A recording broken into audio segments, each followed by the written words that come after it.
Hi, welcome back to Money, Money, Money. Mohit Gang of Moneyfront is with us, and we're talking about some practical rules of investing. So we've already discussed 4 rules. The next one also sounds, well, Mohit, the thing with these rules is that there are just too many numbers, right? So the next one is also 10, 5, 3. What does this indicate to someone like us? Sure. I think it's just coined in terms of numbers to make it simpler and quick to understand, basically because the number itself tells you the whole story. This again, I think, has emanated over a period of time because of a lot of false commitments being given in the market. If you meet and I don't blame anybody out here, but you will find quite a number of people giving unreasonable hope to investors on the returns which they can make out of their investments. I've seen many a cases where equity returns have been promised upwards of 15%, 18%, 20%, so on and so forth, showing some past returns which are 1 or 2 years recent returns, right? And I think for investors, it's absolutely critical that whenever they're investing for a very long term, which is like 10 years, 15 years, to assume very, very realistic numbers. In fact, it's better to err on the side of caution on this one. And that's where the 10-5-3 rule comes in, which says that from equities over a very long horizon, assume 10% returns, from debt, assume 5% return, and from cash, assume 3% return. Now, you can argue and say that equities could be 12, debt could be 6, and cash could be 4.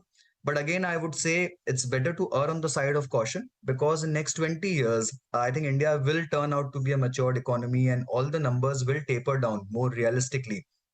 And for a very long term financial planning exercise, it's better to go with a 10-5-3. You will never get disappointed in the long run, right? And it also kinds of checks you, gives you a good check when someone is committing you a very unreasonable number, which could be on equities. It's more often than not where people tend to commit greater numbers. So you can always keep that thing in mind and keep this rule by your side to be very realistic. Okay. Mohit, the other thing is that, these last 2 years of the pandemic have really brought to fore the fact that not a lot of people didn't have, emergency corpus with them, or if it was available, maybe it was not sufficient. So, what is the right amount? Is there a rule for this? Oh, absolutely. I think personal finance begins with building the emergency corpus first, and then rest everything else falls in place. I think that fundamental rule doesn't go away any point in time. The basic rule says 3x of your monthly salary is what you should keep aside, absolutely liquid. When we say absolutely liquid, it means it has to be a sweepable FD or a cash balance in your account. Even liquid funds, to that matter, in my personal opinion, I think is not great when you need an emergency corpus. Now there are two tweaks to it. If you're building an emergency corpus which is 6x of your monthly salary, then obviously you can have some portion in liquid funds and the rest in sweepable FDs because that's immediately withdrawable. However, the minimum criteria out here is that you have to keep 3 times your monthly salary aside, which can be withdrawn overnight under any exigency in any emergency scenario, and that's absolutely must for everyone. The other thing more that I want to highlight is that naturally the new India has a lot of aspirations, right? But what we notice as a result of that is that people might be overextending themselves in terms of the amount of loans that they're taking. So, what is the optimum amount of EMIs that somebody should be having with them?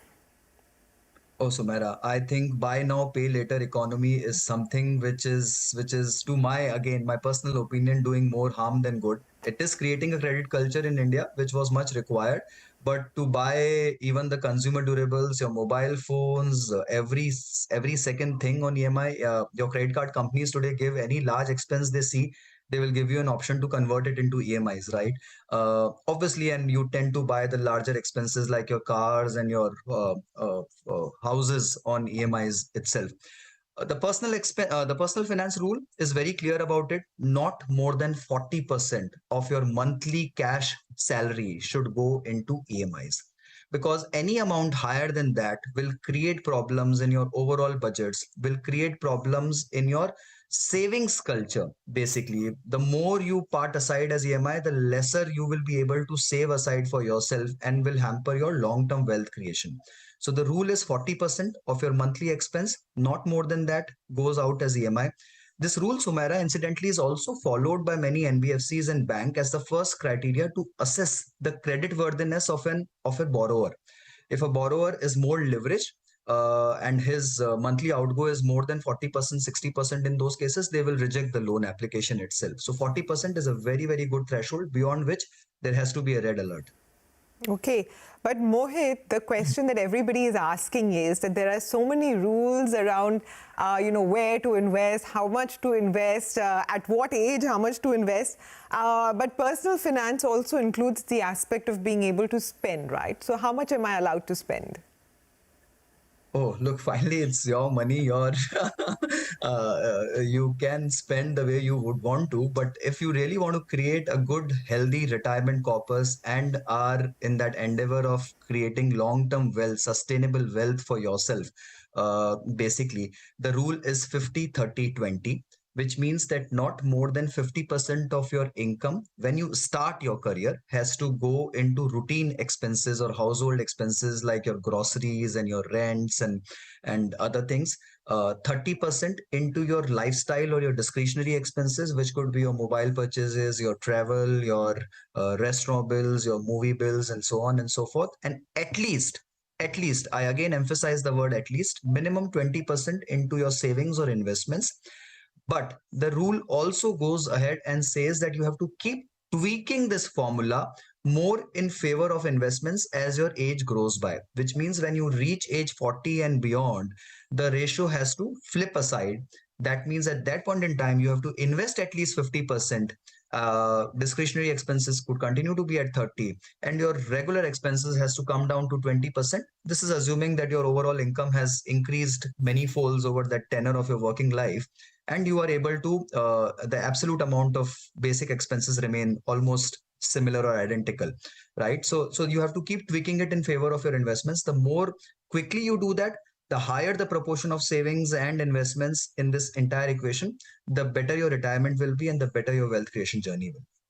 Okay.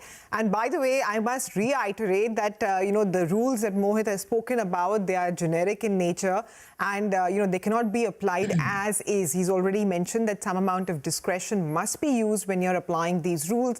And, perhaps it's a good idea to also touch base with a personal finance expert. But Mohit, just for somebody who's watching this and, we've given them, almost 12 rules in total, how do these rules sort of work in conjunction with each other, or do you choose the rules to apply? I mean, how do you know what works for you? No, actually, look, these are all very, very practical applications. I think in terms of EMI, yes, look, when you start earning your salary, what is the first thing which will you decide? You will decide how much should I invest. There, the 50-30-20 rule comes straight up into application. The second thing which you will decide is, do I need an emergency corpus and how much should that ideally be? So the emergency corpus rule of 3x comes into play. Then as you move ahead a year, 2 years down the line, you would want to leverage yourself, buy your house, buy your car, or whatever little expenses, a little higher expense. And then the rule of EMI will kick into it, right? And once you are into that cycle where you are paying EMIs, you are saving, investing, and that's when you will start bothering as your investment keeps growing. You will start wondering whether my asset allocation is right. Do I need something in debt? How much should be in equity? What are the right assets to have? And that's where your asset allocation, equity debt rule will come into play, right? And then as you really cross that minimum threshold of investments, you grow in age, your investments grow, you will start wondering, when am I doubling my wealth? When am I tripling my wealth? And how will my retirement look like? Will we have sufficient corpus at that point in time? So at that point in time, you will have to start putting those small mathematical numbers and think that when am I actually moving a square in my life, which is doubling or tripling or whatever? And will I have sufficient retirement corpus for myself, which is the basic equation which everyone wants to solve for. So my sense is all of these, Sumaira, at some point in time will come into play in one's life. Whether they come at one go or they come at different stages is a different object, is a different thing altogether. But all these rules will definitely come handy in your personal finance journey. I know, Mohit, you said to start with the rules on, allocation first between expenses and investment. But I think most people want to start with this rule of 72, 114, 144. So I hope you have heard, Mohit, that rule comes last. Please use it practically and, not as is. Personal finance is very, very easy provided we follow the steps. Mohit, thank you very much for joining in and for talking about the practical rules of investing. With that, it's a wrap on this special edition of Money, Money, Money, and it's time for me to say goodbye. Thank you for watching.